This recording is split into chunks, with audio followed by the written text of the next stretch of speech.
Hello दोस्तों, कैसे हो सब। आइए दोस्तों, बाकी की बची हुई अकाउंटिंग टर्म्स को डिस्कस करते हैं। अगली टर्म है दोस्तों नंबर 10, प्रॉफिट। दोस्तों प्रॉफिट का मतलब क्या होता है? Profit means excess of revenues over related expenses. इसका मतलब जब किसी बिजनेस के रेवेन्यू ज्यादा होते हैं, कमाई ज्यादा करता है बिजनेस और उसके जो रिलेटेड एक्सपेंसेस है, खर्चे कम होते हैं, तो इस सिचुएशन में बिजनेस की प्रॉफिट की सिचुएशन आती है। ओके, तो इसको अगर हम मैथमेटिकली बात करें इक्वेशन की फॉर्म में, तो हम कह सकते हैं कि profit is equal to revenue minus expenses. For example, मान लो कंपनी ने अगर 100 रुपए का रेवेन्यू जनरेट किया और ये 100 रुपए का रेवेन्यू जनरेट करने के लिए एक्सपेंसेस उसके हुए 95 रुपीज के, तो यहां पर देखा जाए तो कंपनी ने 5 रुपीज का क्या जनरेट किया होगा? प्रॉफिट कमाया होगा। ओके, तो उसे बोलते हैं हम प्रॉफिट, कि जब revenue is in access over it's expenses. एक एग्जांपल की मदद से देखते हैं, जैसे कि हमें दिया हुआ है amount received from sale of goods. Goods को सेल करके 1,80,000 रुपीज बिजनेस को रिसीव हुए, इंटरेस्ट से 25,000 एंड डिविडेंड रिसीव हुआ 5,000 रुपीज। तो कंपनी का अगर इन तीनों चीजों को हम जोड़ दें तो दोस्तों हमें पता चल जाएगा कि कंपनी का रेवेन्यू कितना जनरेट हुआ ड्यूरिंग एन अकाउंटिंग ईयर। और नीचे यहाँ पर एक्सपेंसेस कंपनी के दिए हुए हैं कि बिजनेस ने परचेज की गुड्स 1,20,000 रुपए की ड्यूरिंग द ईयर। उसके बाद वेजेस एंड सैलरी का खर्चा 15,000, रेंट पे किया 25,000 एंड एडवर्टाइजिंग का खर्चा आया 30,000 रुपए। एंड कहता है कैलकुलेट प्रॉफिट। तो दोस्तों सिंपल सी बात है, इसमें अगर हम इन सभी आइटम्स को जोड़ ले तो यहां से हमें टोटल एक्सपेंस पता चल जाएगा और इस रेवेन्यू में से अगर ये सारे एक्सपेंस माइनस कर दिए जाएं तो हमें प्रॉफिट पता चल जाएगा। तो देखिए हमें प्रॉफिट कैसे निकालना होगा। प्रॉफिट का फॉर्मूला रेवेन्यू माइनस एक्सपेंस। तो इन तीनों आइटमों को हमने प्लस करा, 180 प्लस 25,000 प्लस 5,000 माइनस एक्सपेंसेस, और सभी एक्सपेंसेस को हमने यहाँ पे अलग से जोड़ लिया, 1,20,000, 15, 25 एंड 30,000। तो इसको जब हमने सॉल्व किया तो टोटल रेवेन्यू कंपनी ने जो जनरेट किया वो है 2,10,000 रुपीज। एंड जो कंपनी के खर्चे हुए इन सभी अमाउंट को जोड़ के टोटल एक्सपेंस कंपनी का हुआ है 1,90,000 rupees.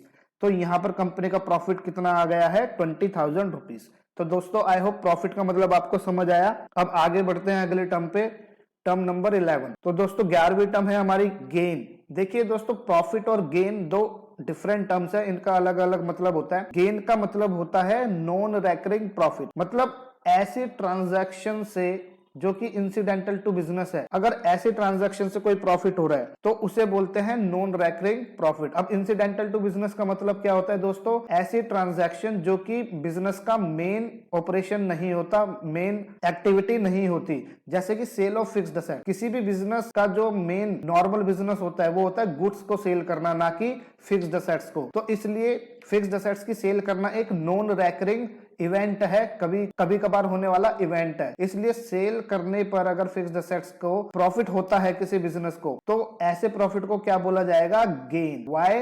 Because it is not a regular activity of a business enterprise. Okay, तो अगर किसी other than normal business operation की वजह से कोई भी बिजनेस को प्रॉफिट होता है तो ऐसे प्रॉफिट को क्या बोला जाएगा? Non recurring profit, and that will be called gain. अगले टर्म में दोस्तों 12 नंबर, लॉस।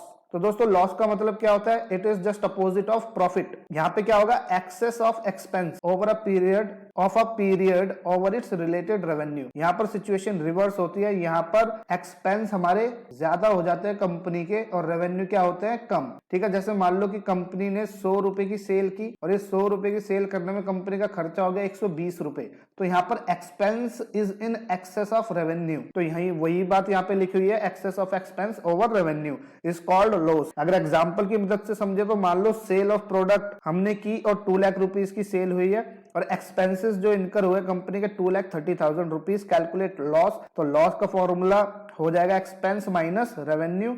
तो 230 माइनस 2 लाख रुपीज, 30,000 लॉस। या फिर हम प्रॉफिट का ही फॉर्मूला यहाँ पर यूज कर सकते हैं, रेवेन्यू माइनस एक्सपेंस वाला। यहाँ पे हम वैल्यू पुट करेंगे 2 लाख माइनस 2,30,000, लेकिन यहाँ पर फिगर जो आएगी हमारी नेगेटिव में आने लगेगी और प्रॉफिट अगर नेगेटिव आने लगे तो इट इज कॉल्ड लॉस। तो यहां तक दोस्तों आप नोट करेंगे सभी। दोस्तों अगली टर्म है टर्म नंबर 13, गुड्स। देखिए दोस्तों गुड्स का मतलब क्या होता है? गुड्स मींस वो product in which the business deal in, मतलब जिसमें एक बिजनेस डील करता है उसे बोलते हैं उस बिजनेस के गुड्स। और in other words the items that are purchased for the purpose of resale. देखिए दोस्तों ये जो गुड्स होते हैं ये दोबारा से रीसेल करने के लिए परचेस करता है कोई भी businessman, and they are not purchased for use in the business. इसको बिजनेस में यूज करने के लिए परचेज नहीं किया जाता। तो कोई भी ऐसा आइटम जिसे एक ओनर, एक बिजनेसमैन दोबारा बेचने के लिए खरीदता है या जिसमें वो डील कर रहा है, उसे बोलते हैं गुड। एग्जाम्पल के तौर पे देखिए, अगर कोई बिजनेसमैन गारमेंट का बिजनेस कर रहा है, गारमेंट डीलर है,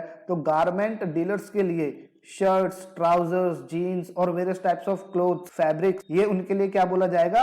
गुड्स। इसी तरीके से अगर कोई फर्नीचर में डील करता है, फर्नीचर डीलर्स, तो उनके लिए उनकी टेबल्स, चेयर्स, बेड एटसेट्रा, वो उनके लिए क्या माना जाएगा? गुड। इसी तरीके से दोस्तों होता है हमारा एफएमसीजी। एफएमसीजी की फुल फॉर्म होती है फास्ट मूविंग कंज्यूमर गुड्स, और एफएमसीजी के अंदर एक कंपनी डील करती है जिसका नाम है HUL। आप सभी जानते हैं, हिंदुस्तान यूनिलीवर लिमिटेड। तो दोस्तों फास्ट मूविंग कंज्यूमर गुड्स वो गुड्स होते हैं जो कि डेली बेसिस पर कंज्यूमर्स कंज्यूम करते हैं, जैसे कि soap, shampoo, oil, fairness cream etcetera. तो वो कोई भी ऐसे बिजनेस जो एफएमसीजी प्रोडक्ट में डील करते हैं, उनके लिए सोप, शैम्पू और ये सभी प्रोडक्ट्स, उनके लिए उनका क्या माना जाता है? गुड्स। तो आई होप दोस्तों गुड्स का मतलब भी आपको क्लियर हो गया होगा। उसके बाद दोस्तों अगली टर्म है टर्म नंबर 14, स्टॉक। देखो दोस्तों, स्टॉक का मतलब क्या होता है? Stock means those goods which are lying unsold at the end of accounting period. मतलब साल का एंड हो गया, ईयर एंड पे अगर कोई गुड्स अभी तक नहीं बिका, अनसोल्ड है, तो ऐसे गुड्स को हम क्या बोलेंगे? स्टॉक। एक एग्जांपल की मदद से समझेंगे। मान लीजिए गुड्स इन गोडाउन, मेरे गुड्स में पहले से कितनी यूनिट्स रखी हुई हैं? गुड्स की 10,000 यूनिट्स, और ड्यूरिंग द ईयर मैंने और 5,000 यूनिट्स खरीद लिए। तो अब मेरे पास गुड्स अवेलेबल कितने हैं जिन्हें मैं सेल कर सकता हूं? 15,000। और मान लो ड्यूरिंग द ईयर मैंने गुड्स सेल कर दिए कितने? 9,000 यूनिट। तो 15 में से 9,000 यूनिट्स तो मेरी सेल आउट हो चुकी है, और 6,000 यूनिट्स जो बाकी के बचे, these are my unsold goods. मतलब ये साल के एंड में भी मेरे गोडाउन में रखे होंगे, क्योंकि ये अभी अनसोल्ड है, अभी तक ये कस्टमर को सेल नहीं हो पाए। तो ये जो 6,000 यूनिट्स मेरे गुड्स की अनसोल्ड मेरे गोडाउन में रखी हुई है, इन्हीं अनसोल्ड गुड्स को हम क्या कहते हैं?